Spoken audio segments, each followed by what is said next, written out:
is Histories and Mysteries. I'm Ashley. And I'm Jessica. And on this week's episode, Ashley is going to be talking about the story of Ashley Reeves. And I'm going to be talking about a really horrible thing that happened called the Wonderland Murders. Oh, Have you heard of that? I don't think so. It is horrific. Great.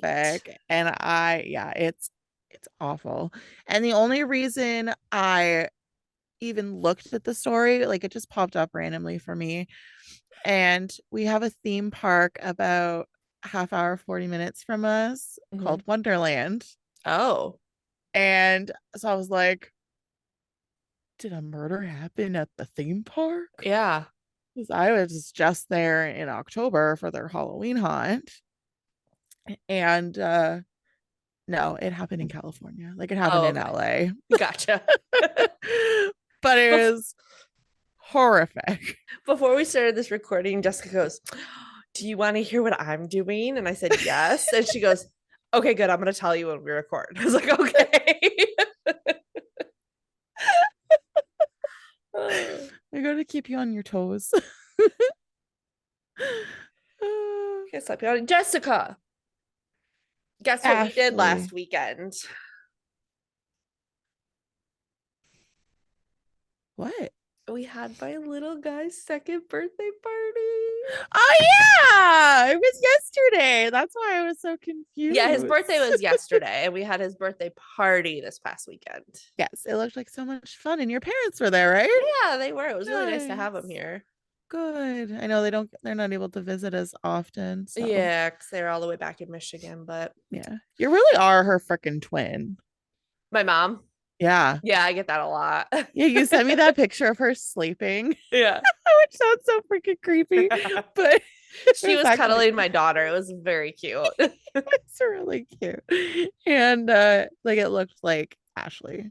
Yeah. I cannot begin to tell you how I don't know, like heartwarming it is to see like how much my parents love my kids. Like I don't know, there's just something so special about it. And yeah, it was just really cool. And I mean, they love the shit out of my kids. And my kids well, Mara's too young to, really know anything, but Oliver loves them so much. And it's just so sweet. But yeah, we celebrated his second birthday and his theme was tornado, like a tornado, because he's a crazy 2-year-old. That's cute. And it was so cute. And he's so cute. I feel like such a crappy mom. Why?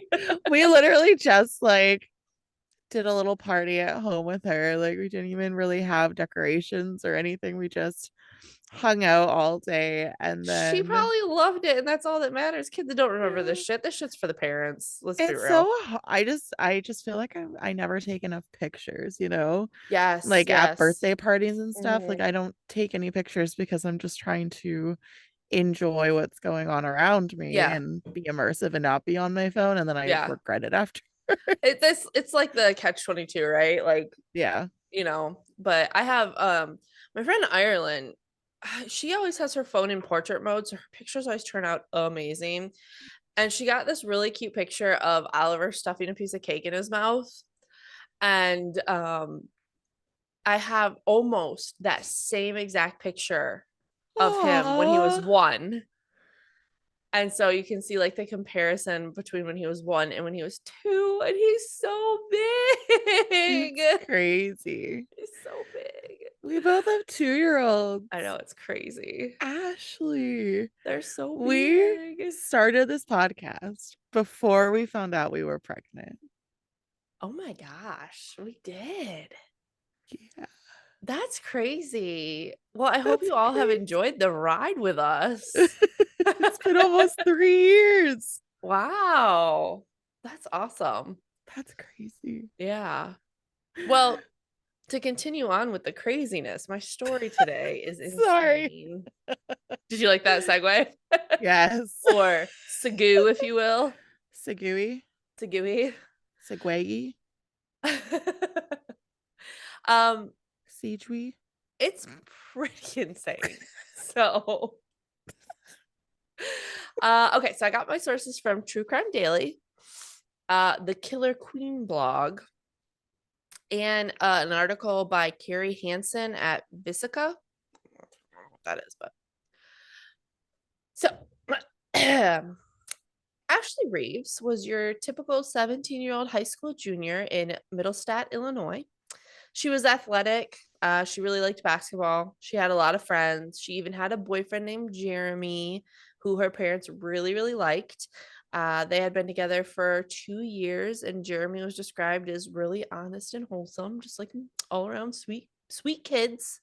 Aw. And Ashley had a younger sister named Casey, and Casey said she always looked up to Ashley, as one does their big sister, as long as you get along. And yeah, like I said, they were just all around typical kids.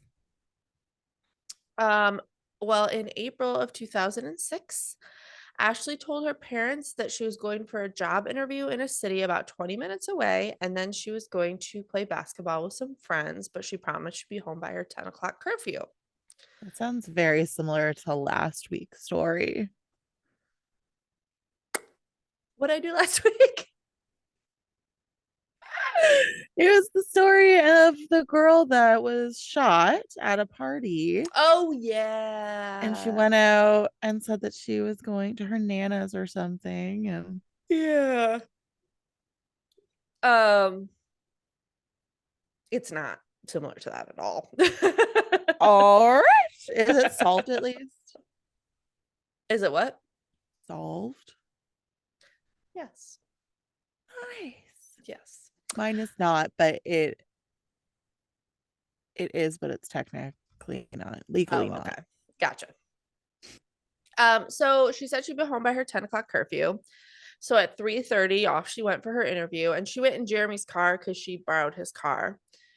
Uh at so 10:30 rolls around, and her family starts to worry because it's not like her to be late for curfew, unlike me, who was late for everything. It's unlike her. So her parents started to worry. And they called her and texted her, and she wasn't answering, and that wasn't like her at all. And then her friends were trying to call her and text her, and she still wasn't answering. And that's one of the things the police kind of said was that, um, oh, I have that in a quote next. So hold on to that thought. Um, so when she wasn't answering, her mom just knew in her gut that something was wrong. So she immediately called the police. One of the police officers at the time, Police Chief Stephen Johnson, said that something was different with this case. He said the missing girl, Ashley Reeves, was not answering even texts from any of her friends. And the one thing we all know with young ladies is that they will maybe not answer for parents, but they will answer for their friends. Oh, 100%. Yeah, yeah.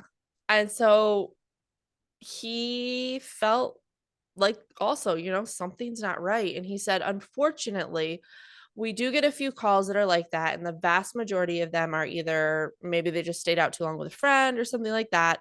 But there was something with her voice, Michelle, the mom who called, that really sounded stressful. And I said, Captain, this one sounds a little bit different. I think we probably need to run with this one right away.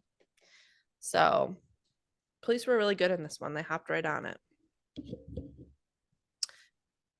Uh, but at this point, there weren't any leads. I mean, she was just missing. Um, and then 6:30 a.m., 8 hours after her mom had put the call in, they found Jeremy's car abandoned in a park about 15 minutes from her home. No. In it, they found her bag that had her clothes that she was going to wear to play basketball, but there was no sign of Ashley. So first thing they do, the detectives do is interview her boyfriend because, generally it's the people closest to you when something goes wrong. He said he was out of town that night. He didn't know where Ashley was. And the detective said that he sounded genuinely concerned for her. But he did say that she was supposed to be playing basketball at this one park. And the detective said that one thing they did think was weird. You made me yawn. Sorry. I'm so so tired. But the one thing that they did think was weird was that she was going to play basketball about 15 minutes from her house, and there was a closer park. So they're like, why would she go to this park farther away unless she was meeting someone there? But who was she meeting? Well, Michelle, Ashley's mom, had an idea and she called the phone company to get Ashley's phone records because Ashley was a minor. She was 17 at the time.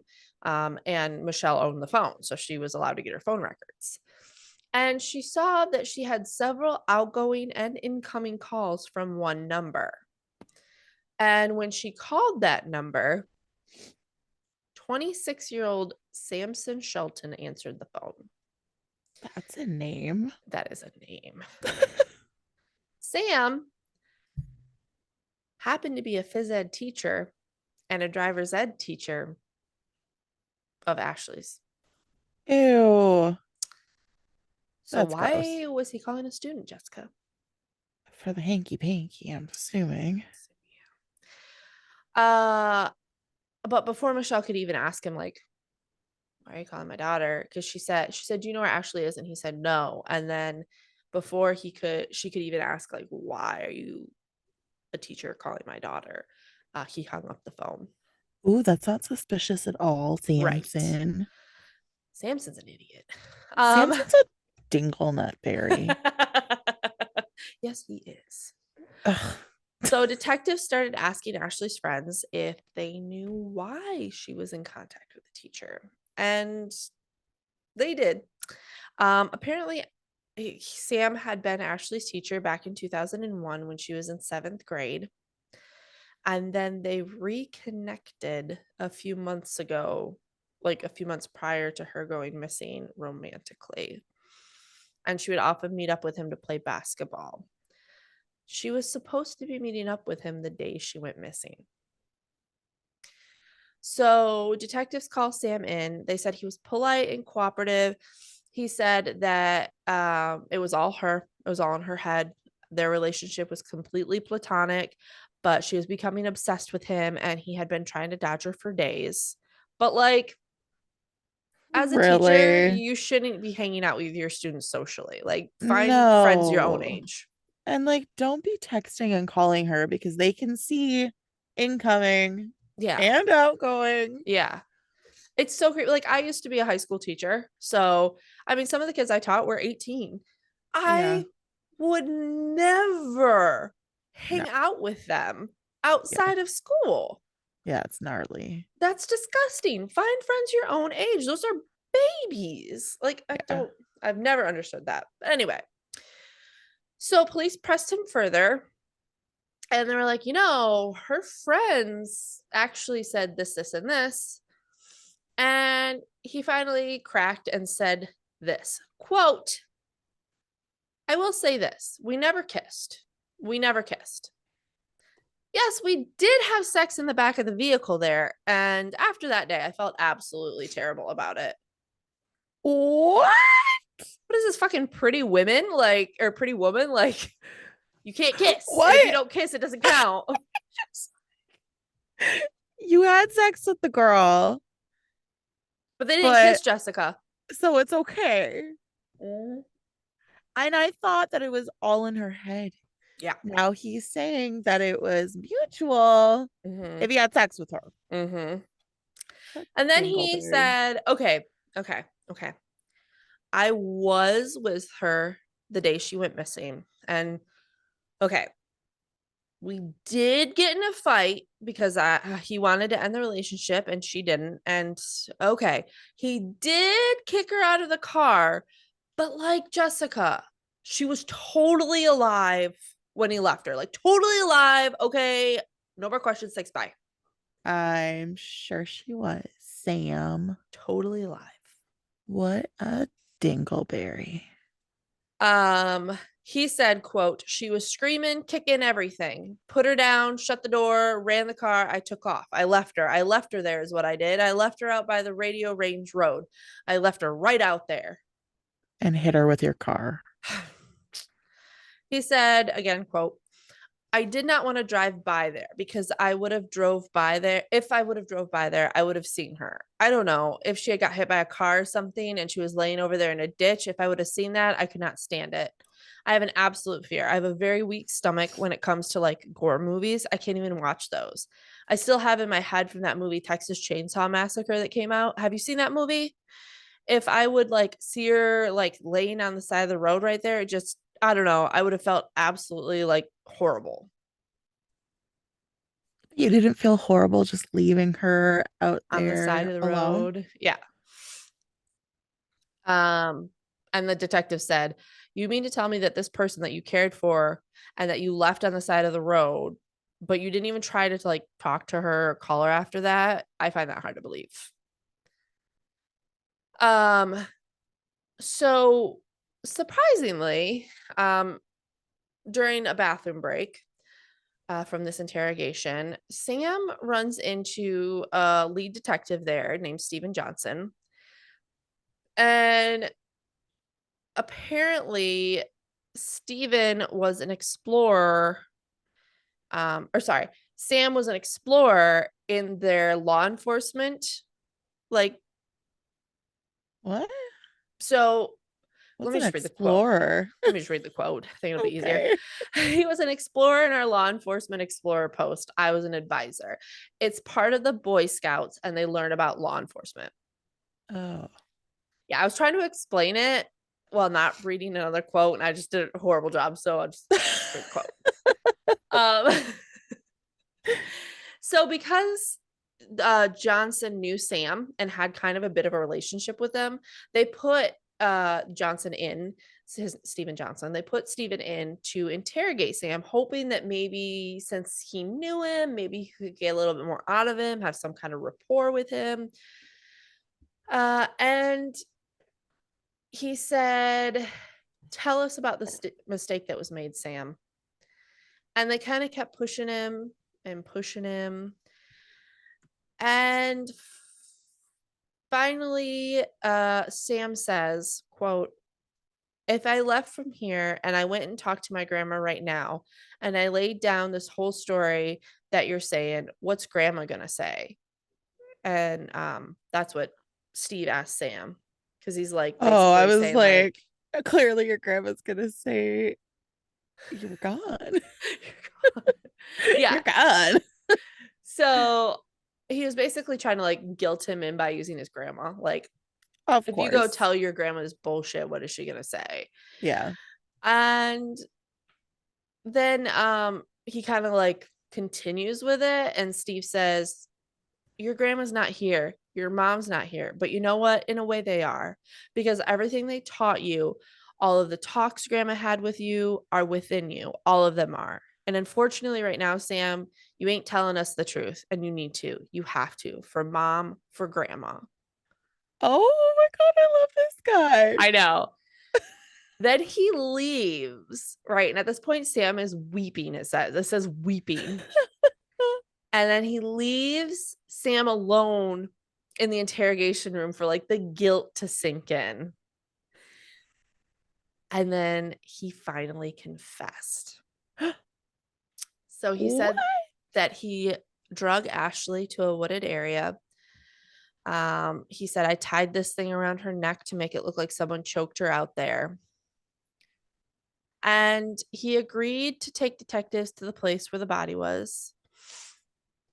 Um, After they walked for like 20 or 30 minutes, Sam still couldn't find the body. And so the detectives were like, "Well, is he just like taking us on a wild goose chase or what?"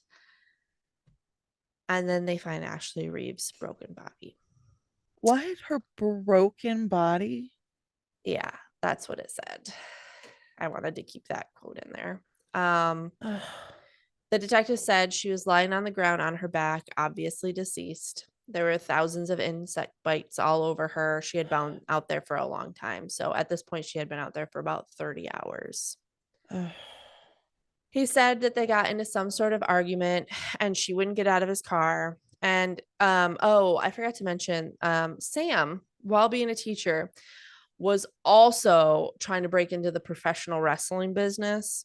And his wrestling name was The Teacher. Oh my god. He tried to So, Nacho Libre that shit. right. So when they got in a fight, he put her into a wrestling chokehold. And he said when he did that, he heard her neck pop and she went limp. He said he didn't know what to do and he panicked. He said, quote, I was a nervous wreck thinking, what do I do? What do I do? I wanted to make it look like she got strangled there in the woods. So he choked her then afterwards with his bare hands. But that didn't work. She was still breathing. So at this point, he had broken her neck, dragged her to the woods, choked her with his hands. She was still breathing. He took a belt, put it around her neck, and pulled. He said, I don't know how long I held on. I had to turn my head because I didn't want to see. Trigger warning, this next part's pretty graphic. The first half wasn't? Yeah, it's true. He said, all of a sudden I heard like a gurgle. And then when I heard the gurgle, I let go. And when I let go, she had spit foam coming out of her mouth. And then I'd seen that she was the sickest color I'd ever seen. Her tongue was kind of like protruding like that between the teeth. He then used his foot for leverage to choke her as hard as he could, and the belt broke. He then repositioned her one more time and choked until there was no more breathing, no more froth, no more changing of the facial color. And then he left her in the middle of the woods. He said, quote, I just took off. I mean, I literally darted there like a bat out of hell. Holy Then, shit. then his confession came. So he just told them all of this, right, in the confession. And he continues with, am I going to be able to get like my contact solution and take my contacts out in my toothbrush? Pick your contacts out of your fucking eyeballs and chuck them on the ground. The detective said, I don't think so. And he said, I can't take my contacts out. And then he said, quote, am I going to get like a private toilet? Because I can't pee when there's people around because of my urinary stress disorder. And he said, I don't know, Sam. I'll tell him that's what you want, but I don't know if they'll be able to do that. And he said, because I'll be miserable if I can't pee. Oh, you poor fucking baby. Yeah, Fucking dipshit. exactly. Fucking. So Oh. this was the scene that detectives came upon out in the woods. So back to her body. She was laying on her back. Her arms were up, kind of like in a fetal position, and her tongue was sticking out between her teeth. But what Sam didn't realize was that this 17-year-old was a tough son of a bitch. And the police looked at her and her chest moved in and out, and she was still fucking alive. Yeah. I just got chills. The paramedics quickly went to work. No one thought she would make it out of the woods, but she did. She made it to the hospital. Oh my god. They put her in a medically induced coma to heal, and she would live. She Was she paralyzed? obviously had a broken neck. She had a traumatic brain injury. Um, and she ended up having to learn how to talk, walk, swallow, eat, drink again. But she did. Oh, I got I chills. know. I know. Um, so in between that time, Sam was obviously arrested, but he made bail and got to live at home for a year while he awaited trial. A few months before his trial, Sam's mom called 911. Sam had tried to die by suicide by taking a bunch of pills and drinking alcohol. And he had written on his chest, do not resuscitate. But the paramedics did resuscitate that bitch. And apparently, he woke up kicking and screaming at the paramedics. When he got to the hospital, he was throwing racist slurs at the nurse, spit on her, tried to kick her in the face. And people think that he was trying to play up for an insanity plea, Oh, probably. but it didn't work. And they said he was mentally fit to stand trial. Yeah, you're a fucking coward. Um, Ashley's parents, though, didn't want to have her go through the trauma of a trial, so they signed off on a plea deal, and Sam got 20 years in prison. He will he's set to be released April 22nd of 2024, so next year, What? and he will only be 44 years old. Ugh. So you But can do it to someone else. on a happier note, again, Ashley had to relearn how to walk, talk, eat, drink, everything, but she did. She graduated high school. Oh. She doesn't remember the attack, thankfully, but she does remember her first drink of water on her own, and she said it was amazing. Oh. She said, quote, "I'm a fighter and I just keep wanting to push myself harder and harder. I've grown, gotten older, and gotten a better outlook on life." She is now married. She has 2 kids. She's Oh. in school and has a job, and she's really close with the team of detectives that worked on her case. Oh. I know. And I want to end it with a quote from her, and it says, "Don't give up. Don't ever give up on yourself. There's bigger, better things out there. I've gone through plenty of hardships, and it's just keep fighting. Every day is a struggle, but you just got to keep on trudging." Oh. I Isn't that amazing? I like as soon as you said that he broke her neck, I figured she was done. Yeah. Yeah. Holy crap. Yeah. Isn't that awesome? I think the best part of it is that she doesn't remember. Yes. Yes. She said she remembers the fight at the beginning, like that they were fighting over something, but Yeah, that's all she remembers. good. Mm-hmm. And if you're interested, there is a Lifetime movie about it, Oh, cool. and it's called I haven't watched it, so I can't tell you if it's good or not, but it's called Left for Dead, the Ashley Reeves story. Oh, So, that's so cool. yeah. So Okay. that is my wonderfully uplifting story. So now, Jessica, why don't you go ahead and ruin all of that?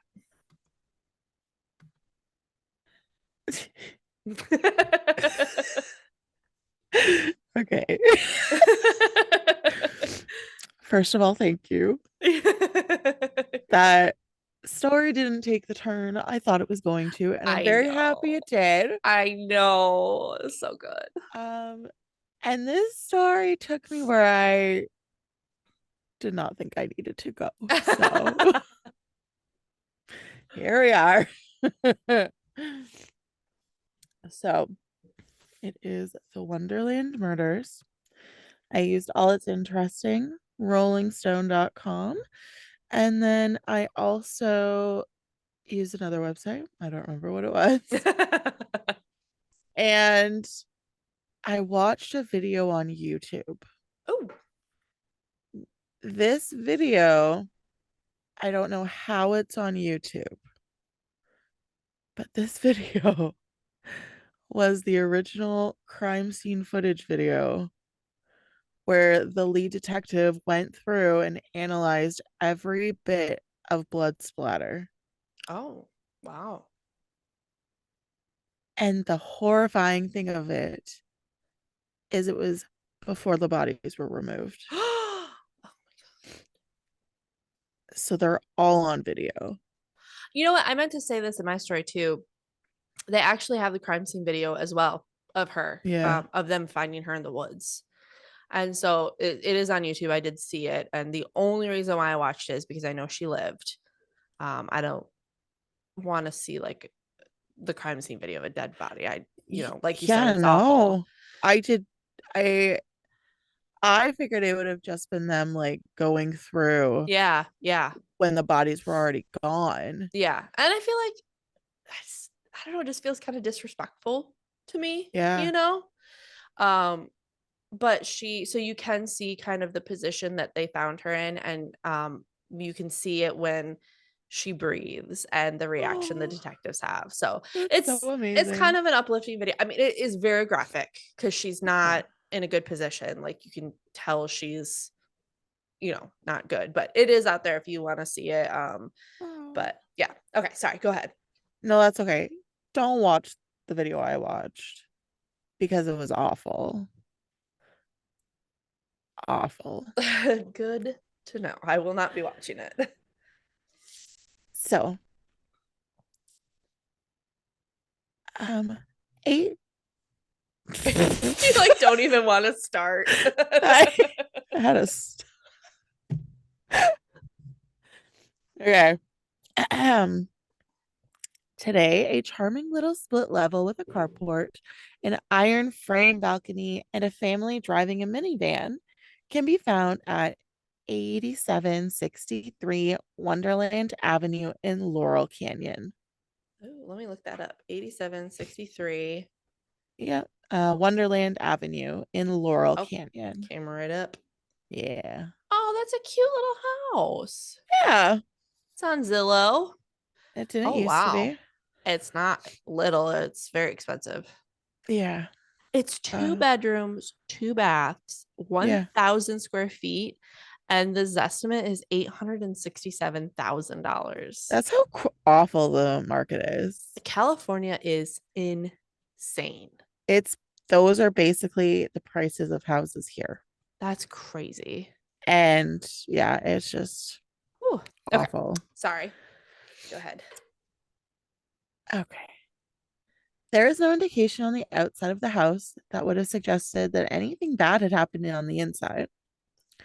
But on July 1st, 1981, the LAPD found a gruesome scene which they could only compare to the Tate LaBianca murders. Oh no. And to those of you that don't know what those are, they were the Marilyn Manson murders. Wait. No, Charles Manson.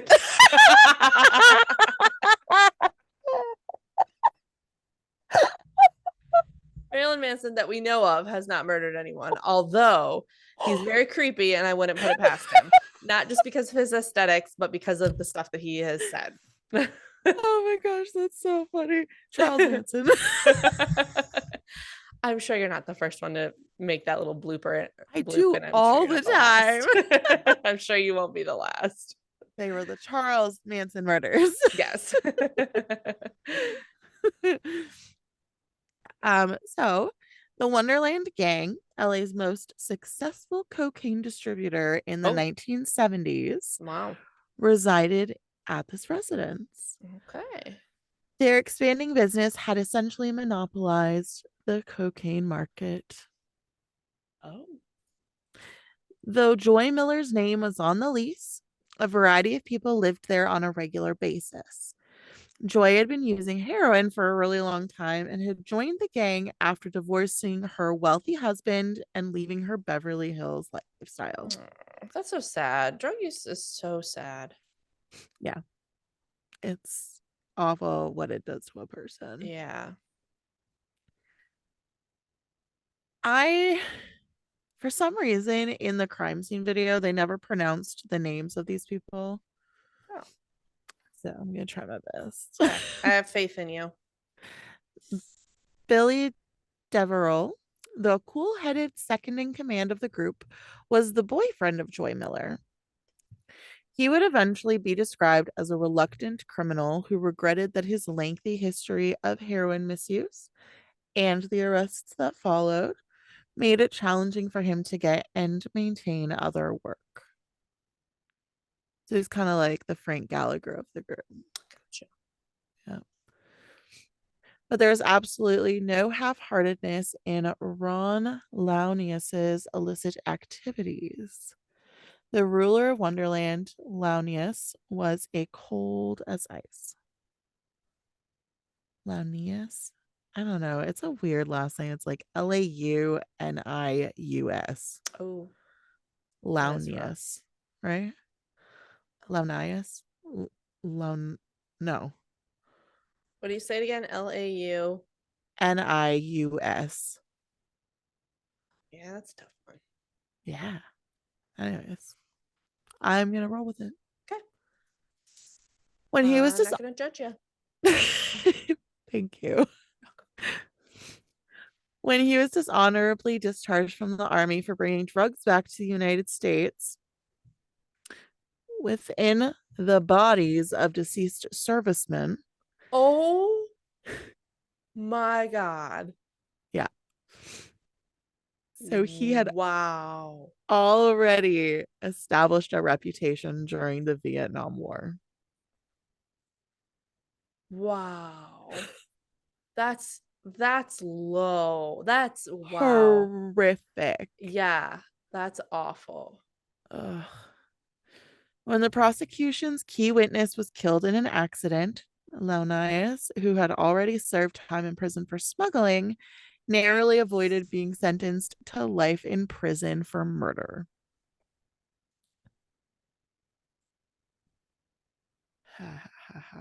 Anyways, your face was just really weird.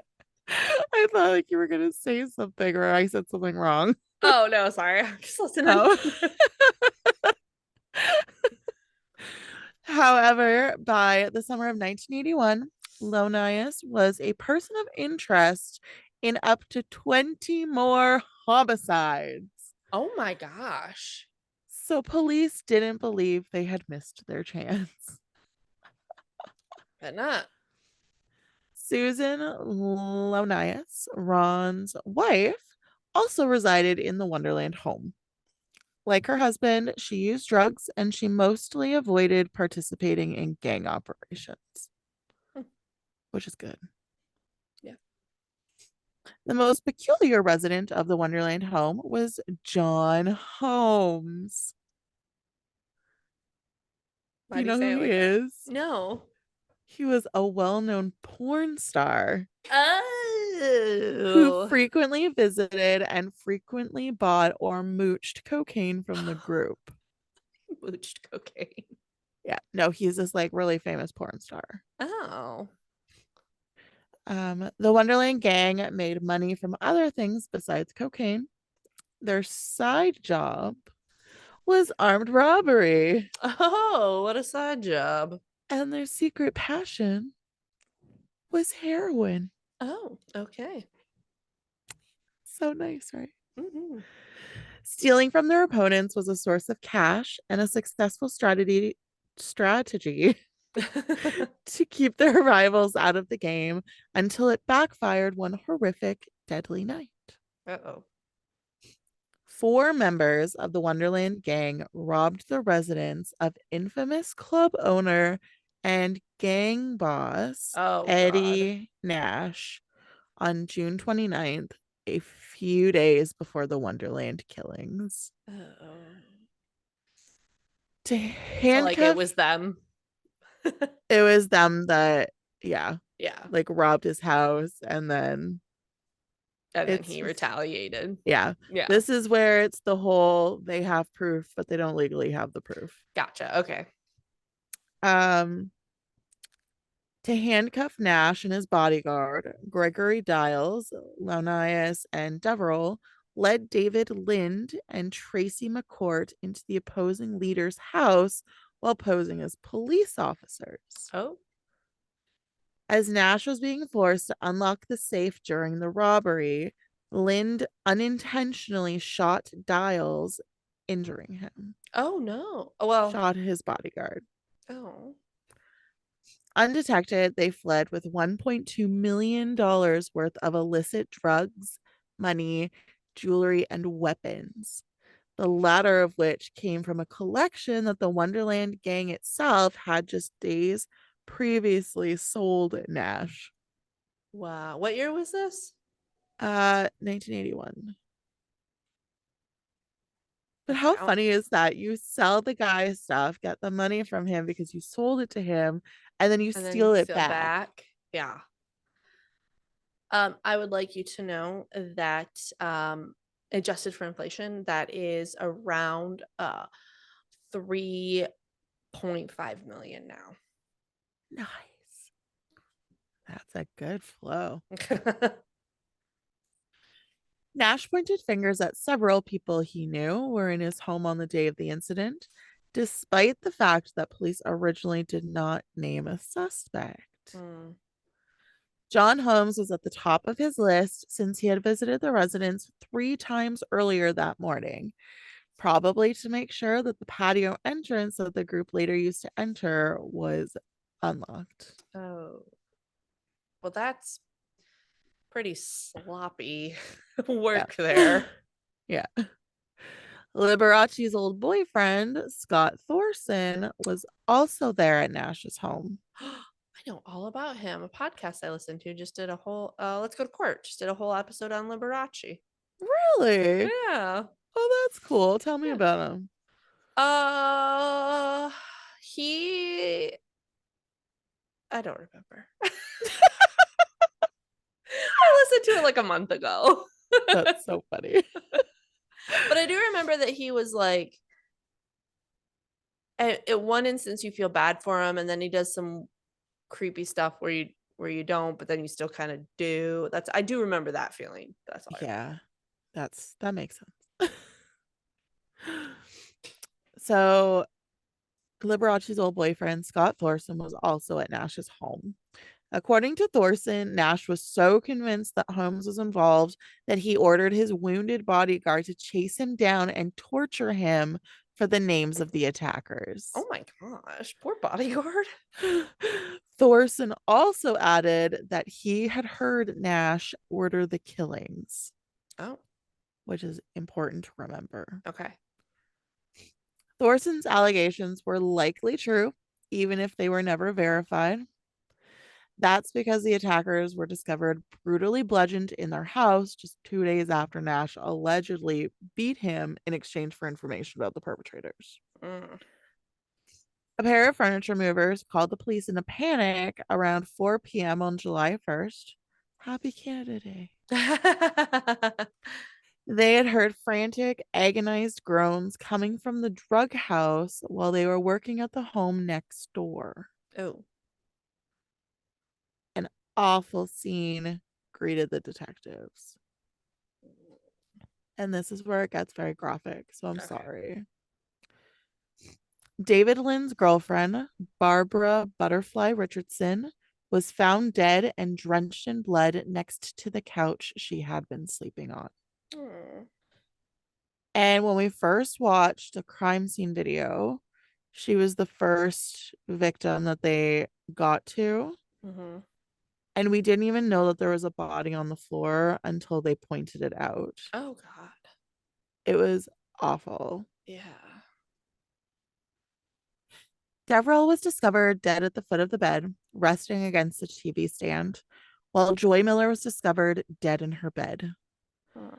Miller's sheets were tangled with a bloody hammer, and the ground was covered in numerous metal pipes. Oh, that's weird. In the adjacent bedroom, Ron Launius was found dead, badly beaten, almost beyond recognition, and dripping with blood. Mm. Susan, Ron's wife, was arguably the most terrifying sight. She was discovered bloody with her head bashed in Mm. on the floor next to where her dead husband was. Oh my And God. and she was alive. She was the source of the groans that the moving company had overheard. Oh. Oh my She gosh.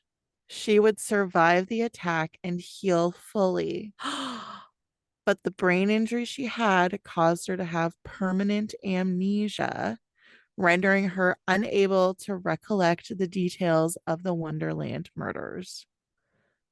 Man, our stories collided here. They really did. Yeah. And we don't even like compare what we're doing. No. And we've been doing that a lot lately too. We have, yeah. So one survived. Wow.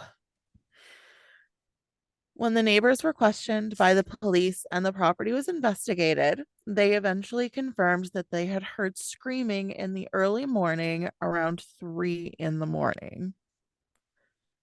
The neighbors merely believed that the gang was having a party like usual and didn't bother to call the police because they had a reputation for being noisy and disruptive. Mm.